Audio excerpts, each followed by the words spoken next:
चिराग पासवान की आज सभा लगा दीजिए और जीतन राम मांझी की कहीं सभा लगा दीजिए, वहीं पर रिजल्ट सामने आ जाएगा। मामले में कमजोर हैं आपसे उपेंद्र कुशवाहा, सीट कंफर्म कर दीजिए, हम अपना चुनावी तैयारी करें।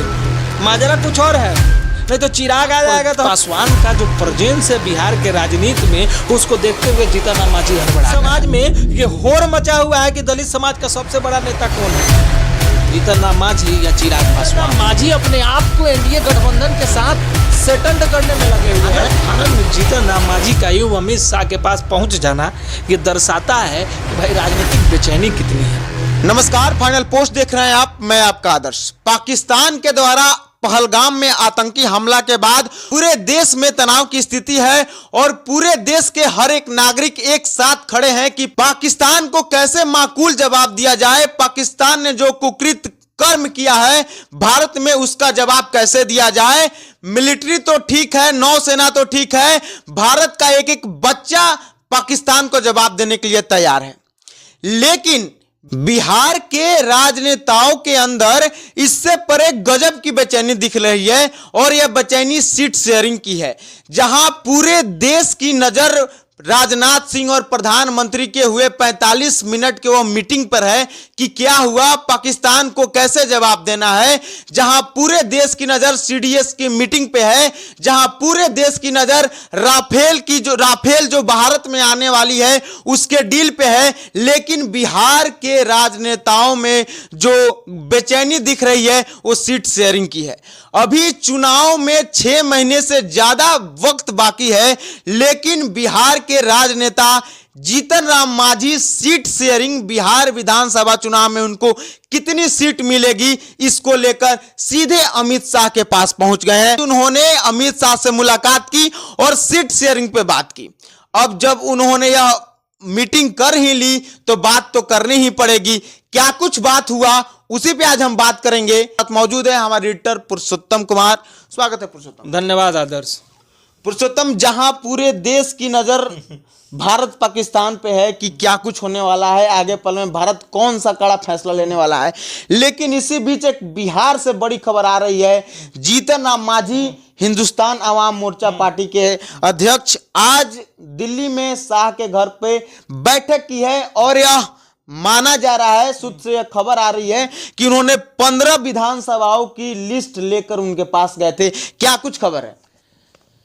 अब देखिए, जब बहुत अच्छा इंट्रो आपने दिया कि पूरे देश की नज़र जो है, पूरे देश के एक एक नागरिकों की नज़र जो है, जो कावियात चल रही हैं, पाकिस्तान ने जो कुकृत्य किया है उसके विपरीत, उसके अगेंस्ट जो चीज़ें चल रही हैं, जो हिंदुस्तान को करना भी चाहिए और हिंदुस्तान सरकार ये कर भी रही है। हिंदू हो मुसलमान हो सब एक साथ खड़े नज़र आ रहे हैं। तमाम दल विपक्ष के हों, छोटे बड़े दल हो, सब एक साथ खड़े हैं और पक्ष विपक्ष एक साथ खड़े हैं। और तमाम बड़े बड़े न्यूज़ चैनल्स, टेलीविजन पे आप देख सकते हैं कि जो हमले हुए थे उन हमलों का किस तरह से जवाब दिया जा रहा है। हमारे मिलिट्री के द्वारा, पारा मिलिट्री के द्वारा किस तरह से उन आतंकवादियों का घर को बम ब्लास्ट करके उसको नस्तानाबूद किया जा रहा है।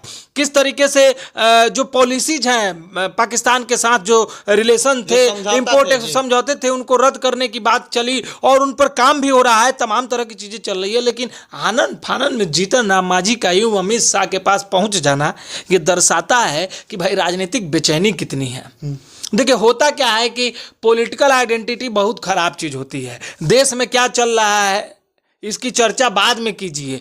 जीतन राम मांझी पहुंच गए अमित शाह से मिलने, इसके पीछे की बड़ी वजह क्या हो सकती है? तो बड़ी वजह जो है वो जानकर आप भी चौंक जाएंगे।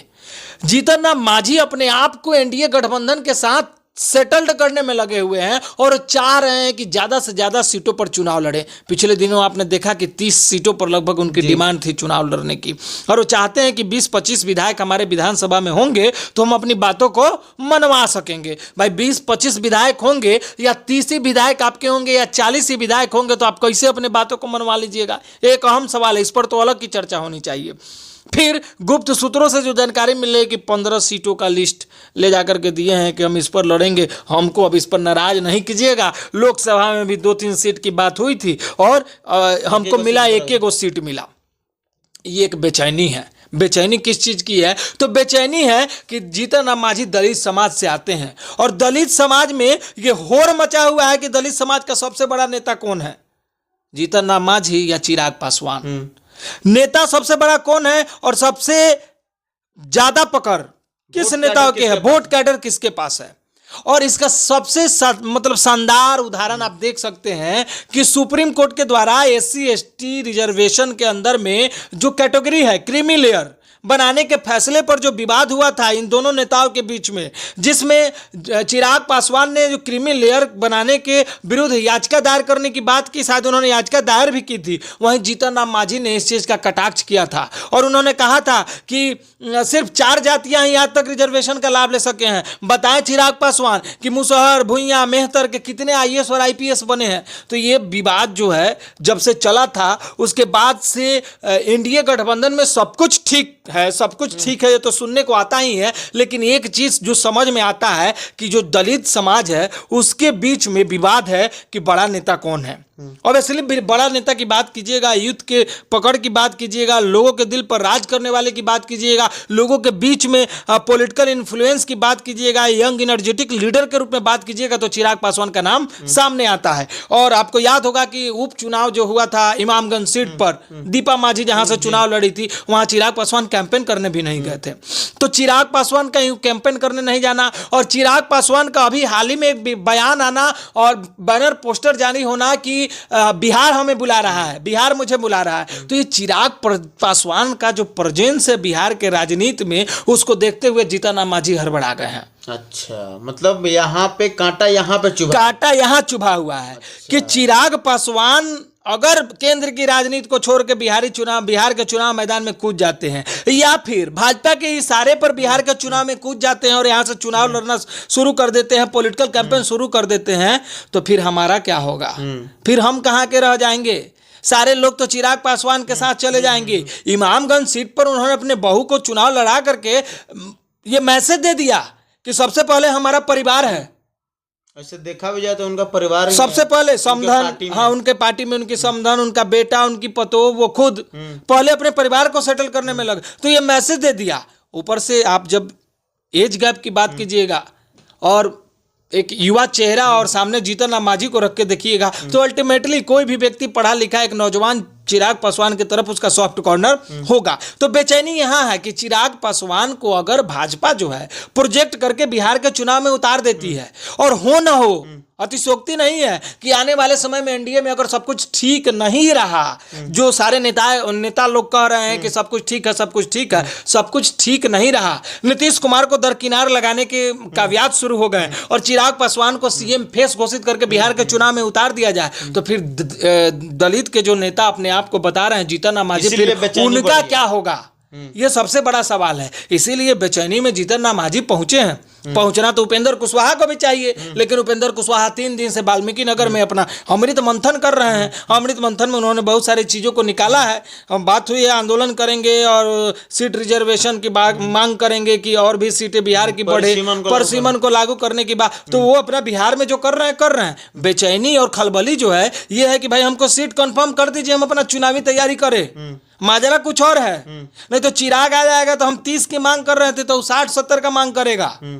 हम 15 को लेकर के गए हैं तो अल्टीमेटली निश्चित है। आप देखिए बिहार में एक पार्टी लोकसभा का चुनाव लड़ती है, 100% स्ट्राइक रेट देती है 5 सीट पर। आरोप लगे, विवाद हो, वो अलग चीजें हैं। तो 100% स्ट्राइक रेट देने वाली पार्टी, ऊपर से चिराग पासवान एक यूथ का फेस है। ऊपर से आप देखिएगा कि चिराग पासवान जहां जहां बिहार में एनडीए की सभाएं होंगी वहां चिराग पासवान वहां पर स्टार प्रचारक के रूप में मौजूद होंगे। और एनडीए को पता है कि चिराग पासवान का इन्फ्लुएंस बिहार में है जी। तो ऐसी स्थिति में चिराग पासवान बिहार के चुनाव में कूदेंगे और उनका इन्फ्लुएंस बढ़ेगा। तो आपको क्या लगता है कि जीतन राम मांझी से कम सीटों पर चुनाव लड़ेंगे या जीतन राम मांझी के इतने बराबर सीटों पर चुनाव लड़ेंगे? जीतन राम मांझी से कहीं ना कहीं ज्यादा सीटों पर चुनाव चिराग पासवान लड़ेंगे। इसीलिए इस बेचैनी की होड़ में पूरे देश में तनाव की स्थिति के बाद भी जीतन राम मांझी को अपनी आन पड़ी है और अपनी आन पड़े जाने के कारण अमित शाह से मुलाकात कर कम से कम 15 सीटों पर चुनाव लड़ने, जो सूत्रों से जानकारी मिल रही है, उस पर काव्यात शुरू कर दीजिए। हमारा फाइनल कर दीजिए ताकि हम लड़ाई अपना शुरू करें, हम आपके साथ रहें, हमको इधर उधर से मतलब नहीं है। और अब देखना बड़ा दिलचस्प होगा कि डबल डिजिट भी क्रॉस कर पाते हैं क्या। जीतन राम मांझी डबल डिजिट का सीट भी जो है क्रॉस कर पाते हैं क्या, यानी 10 से ज्यादा सीटें भी उनको मिल सकती है क्या। और देखिए 15 सीटों पर अगर जीतन राम मांझी को चुनाव लड़ने के लिए मिल जाता है बिहार में, तो आपको क्या लगता है कि उपेंद्र कुशवाहा को 5 को 6 को सीट मिलेगा? नहीं। किस मामले में कमजोर है आपसे उपेंद्र कुशवाहा? आपके वोटों में तो डिवीजन है, आपके वोटों के अंदर, दलित समाज के अंदर वोटों में डिवीजन है। डिवीजन क्यों है? चिराग पासवान वर्सेस जीतन राम मांझी है। 90 का दशक था, लालू यादव का अच्छा खासा पकड़ था दलित वोटों पर, दलित समुदाय के वोटों पर, लेकिन एक वक्त आया जब रामविलास पासवान आए, एक वक्त आया जब मायावती की बहुजन समाज पार्टी बिहार में एक्टिव हुई, तो वोटों का विखंडन हो गया लालू यादव से, और वोट जो है दलित समाज का वोट रामविलास पासवान के साथ शिफ्ट हुआ, दलित समाज का वोट बहुजन समाज पार्टी मायावती के साथ शिफ्ट हुआ।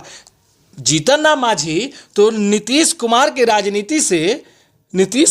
राजनीति के बट वृक्ष से निकला हुआ एक शाखा है। कुमार के एक चूक से, गलती से चूक कह सकते हैं, तो उनके बट वृक्ष का एक शाखा है निकले हुए।